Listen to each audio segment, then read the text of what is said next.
L'histoire se passe à Syracuse sous le règne de Dénis l'Ancien. Et Dénis l'Ancien est un tyran. À cette époque, tyran n'a pas le sens péjoratif qu'on lui porte aujourd'hui. C'était en fait un titre comme roi. Et donc Dénis l'Ancien est un tyran. Le problème c'est que lui, c'est plutôt un vrai tyran, comme aujourd'hui. Il vient de rien, enfin c'est un paysan, il est parti de rien et il s'est élevé très vite, donc à ce rang suprême en fait, ce qui fait qu'il est devenu parano. Alors bon, c'est sûr qu'il y avait certainement quelques complots, mais disons que voilà, lui ça a atteint un stade, il tuait un peu n'importe qui au bout d'un moment, plus il vieillissait et plus ça devenait voilà, catastrophique. À un moment par exemple, il a fait exécuter un de ses courtisans les plus proches parce que celui-ci avait raconté à un ami qu'une nuit, il lui avait semblé qu'il rêvait d'égorger le roi. Et donc quand il a fait exécuter, Dénis l'Ancien a dit « Ouais, ben il n'en aurait pas rêvé la nuit s'il n'y avait pas pensé le jour. » Et ben voilà. Ouais, c'est un peu excessif quand même. Enfin bon, c'est pour dire le niveau du gars. Dénis l'Ancien avait un ami depuis toujours en fait, avec qui il avait fait ses premières armes, avec qui voilà, il s'était élevé. Cet ami s'appelait Damoclès.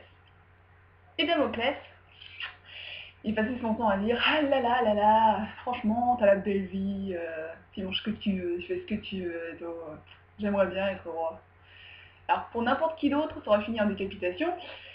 Pour Damoclès, et ben Dénis l'Ancien est plus, disons, gentil, il fait oh, petit. Et un jour, on a manqué. Damoclès, à nouveau, soupire en souhaitant être roi. Si bien que Dénis l'Ancien, il fait, bah écoute, si tu veux, moi, la royauté, voilà, je te laisse prendre ma place. Et Damoclès, il y croit pas, il fait, ah non, c'est vrai, c'est une blague, c'est ça? Et puis Dénis l'Ancien, il fait, non, non, mais vas-y, je t'en prie. Alors il lui donne son manteau, il l'installe à la place d'honneur au banquet, il fait, voilà, t'es roi, vas-y, fais ce que tu veux, tout le monde doit t'obéir, même moi. Et Damoclès, il fait, bon, bah d'accord, je veux que tout le monde rie. Alors ça méga teuf. Alors il est trop content et tout ça, et puis il boit, il est, ah là, ça y est, je suis roi. Et à un moment, Dénis, il fait, bon, vu qu'on est amis, je vais te donner un petit conseil. Et Damoclès, qui se penche, il fait, bon, donne toujours, mais je verrai si je le suis ou pas. Et Dénis, l'ancien, qui lui fait, ben, regarde au-dessus de ta tête. Damoclès, il lève la tête, hop, il lâche la coupe qu'il avait dans les mains, il se précipite en dehors du fauteuil, il se jette aux pieds de Dénis. Il venait de voir, au-dessus de sa tête, une épée nue, suspendue au plafond, par un crin de cheval. Il suffit franchement, un tout petit coup en l'air, pour que ça lui tombe dessus.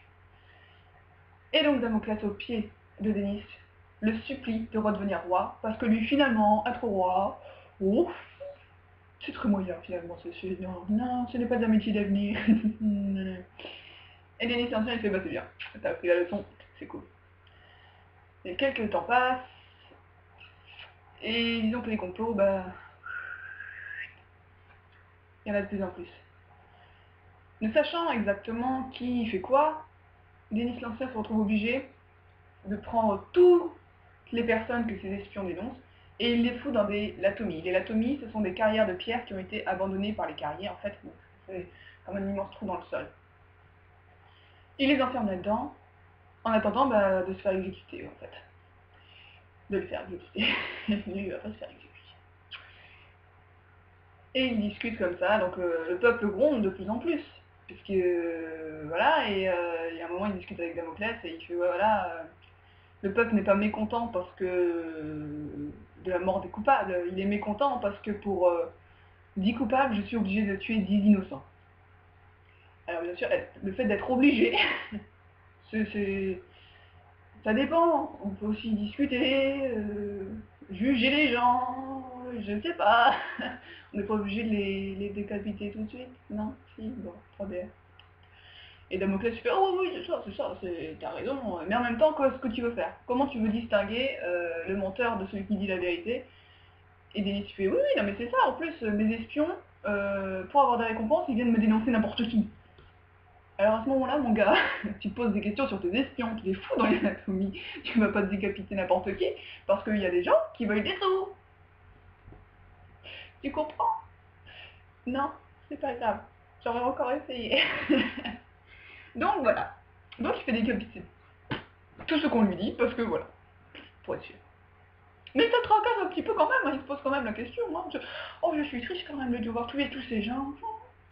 Un beau jour, dans la ville de Syracuse, arrive l'architecte Atropos. Atropos qui a fui Athènes parce que, bon, disons qu'il construit des théâtres. Il n'a pas tout pareil, c'est un très grand architecte pour construire des théâtres. Et à Athènes, en fait, il s'est avéré que le prix qu'il a fixé pour son œuvre n'a pas été... Enfin, ceux qui avaient commandé n'étaient pas d'accord, en fait. Donc, il s'est barré avec son fils Gélos. Alors, je ne sais pas si ça se dit Gélos ou Gélos, j'ai la prononciation grecque méchante. Ils arrivent à Syracuse, très bien, et souvent ils se baladent tous les deux sur la plage, et Atropos prend un coquillage, le met à l'oreille de son fils et il dit écoute, écoute. Et son fils il fait ah, c'est comme si ce petit coquillage contenait tout l'océan, c'est certainement une merveille des dieux. Et Atropos il lui explique que non. Il lui dit il y a des sinuosités dans le coquillage, des détours, des tout plein de petits trucs qui font qui font qu'en fait, le son de l'océan entre et te revient à l'oreille renforcé. Ça fonctionne comme une oreille humaine en fait. Géos, il fait waouh, c'est trop super. L'arrivée d'Atropos à Syracuse ne passe pas inaperçue et Dénis est au courant. Si bien qu'à un moment il fait chercher Atropos, et Atropos qui est un petit peu au courant, que c'est un petit peu la merde niveau complot tout ça, se dit bon bah adieu mon fils, je suis content de t'avoir vu. Et finalement il arrive au palais et Dénis lui dit je suis au courant de ce qui t'est arrivé à Athènes, sache qu'avec moi ça n'arrivera pas, je te paierai tout ce que tu veux si tu fais ce que je te demande. Et Atropos il fait ah oui, bah, je veux pas dire non hein. Et du coup, de nuit entière, il sort de la maison pour faire quelque chose et il ne veut en parler à personne. Gélo s'interroge, mais Atropos dit non, c'est un secret entre moi et le tyran Dénis. Mais tu verras, ce sera ma plus grande œuvre. Et ah bon, d'accord. Et une nuit, Gélos va suivre son père comme ça discrètement et il le voit descendre dans une anatomie. C'est bon, d'accord, ok.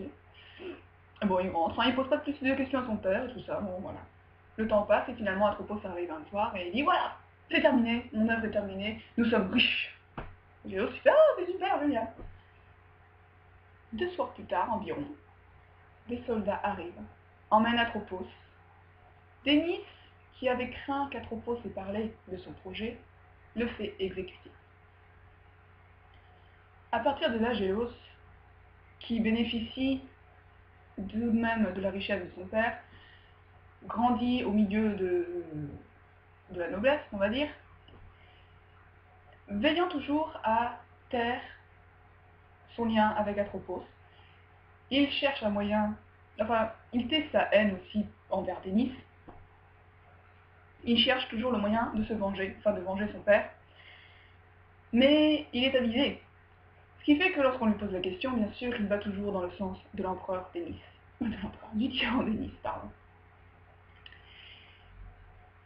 Il se fait donc des amis, il est très philosophe, scientifique, il est très mature, on va dire. Et un beau jour, un de ses amis les plus proches, Philée, vient le voir et lui dit « Bientôt, il y a la cérémonie de sacrifice aux dieux. » Donc, Dénis va sortir du palais pour aller sacrifier une vache blanche au dieu Poséidon au temple. J'ai aussi fait ouais, cool, je suis au courant. Et Philée dit « Nous sommes quelques-uns à avoir décidé de le tuer ce jour-là. » Gélo n'est pas contre, on va dire, mais il demande un petit peu les détails du plan, ce qui n'est pas choquant. Et puis il dit, bah c'est simple, on va dans la foule, et au moment où il lève le couteau, on se précipite sur lui et puis on le tue. Et Gélos qui fait, il y a combien de gardes? Ils seront positionnés comment? À quel moment on traverse la foule? C'est une foule? Comment tu peux la traverser comme ça? Est-ce que vous avez pensé, en fait, un minimum à un plan? Et Philet, il fait non, on avisera sur le moment. Le plan de merde. Putain, comment tu peux aller tuer un gars en disant ça? On y va, on est 10, c'est bon, Bon, bah Gélos, il est pas trop chaud, hein. Ouh, bon, il veut bien se venger, mais enfin, il aime bien réfléchir aussi, en fait. Mais donc, là, dans l'immédiat, il fait bon, ok, d'accord, je serai avec vous. Le jour arrive, bien sûr. Ils sont dans la foule, chacun caché, et personne ne se connaît des uns des autres. Et en fait, donc Philet, quand même, a expliqué que s'il n'y a pas plus de plans que ça, c'est parce que s'ils mettent trop longtemps à planifier, c'est à ce moment-là que Denis risque d'être au courant d'un complot et qu'ils risquent de tous finir dans les latomies. Mais en même temps, voilà ce qui arrive. Leur plan se déroule à peu près comme prévu, c'est-à-dire qu'ils sont effectivement tous dans la foule. Voilà, c'est tout ce qui se passe comme prévu. Au moment où Denis lève le couteau pour sacrifier la vache, il tente de traverser la foule, mais le mouvement, bien sûr, est bloqué par les personnes qui sont là, qui se disent « Ah, pourquoi il bouge celui-là ?» Les soldats les voient arriver de loin, mais de loin, ce qui vient qu'ils sont arrêtés et envoyés dans les latomies. Enfermés là-dedans, ils sont tous en train de gueuler, d'injurier le tyran, je vais dire encore pas, le tyran, et Gélos, lui, bah il est calme, parce que ça sert à rien de gueuler au bout d'un moment. Donc il est là, il attend la mort, il fait bon, bah voilà, j'espère quoi.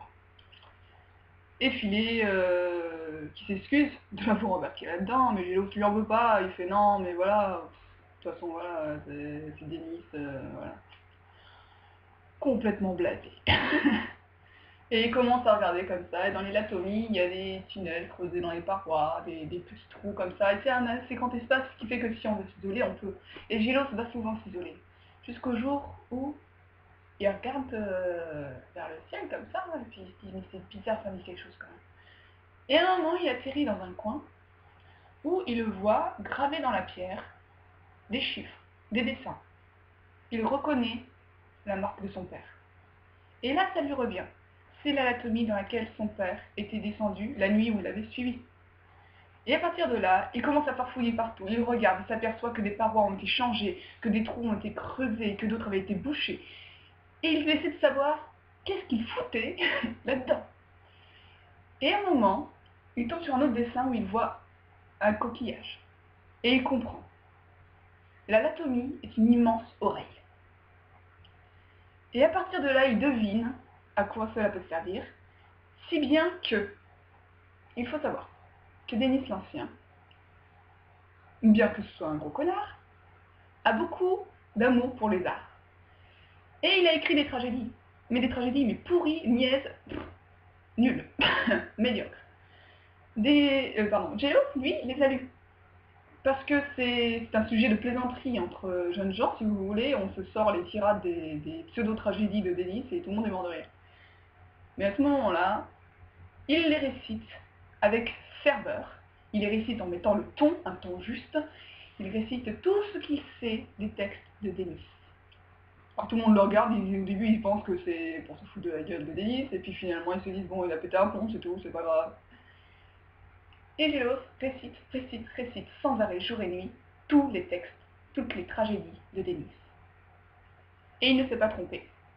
Dans son palais, Denis a fait installer un trou en quelque sorte, qui lui permet d'entendre tout ce qui se passe dans le Latoumi.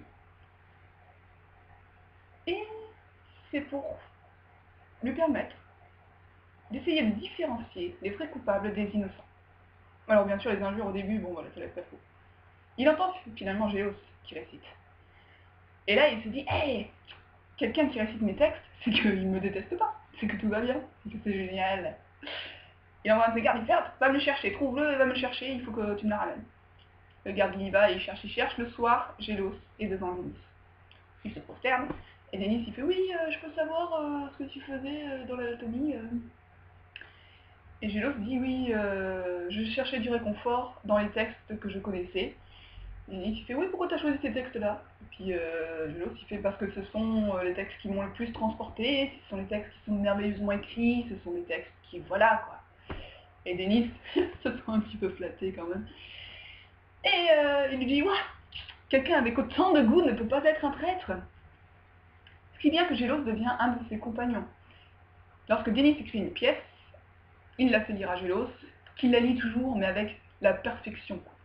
La perfection du ton, la perfection du geste, il est fait pour les tragédies de Denis. Et Denis est fou de joie. Donc il se trouve un nouveau pote. Et pendant quelque temps, ça va super bien. Et un beau jour, Denis va voir Gélos, il fait « J'ai une nouvelle, mais magnifique !» Alors Gélos il est à fond, il fait « Quoi?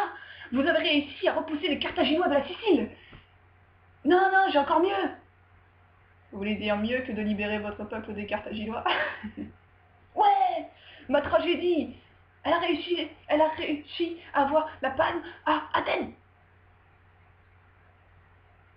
Vous voulez dire que une tragédie pourrie qui reçoit une palme, c'est plus important que la libération de votre peuple? Ouais. D'accord. Ok.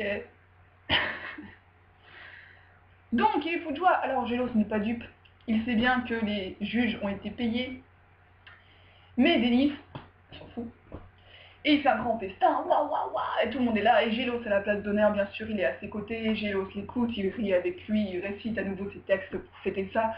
Denis se lève, prend son gobelet. Sa coupe, si vous voulez. Prend sa coupe.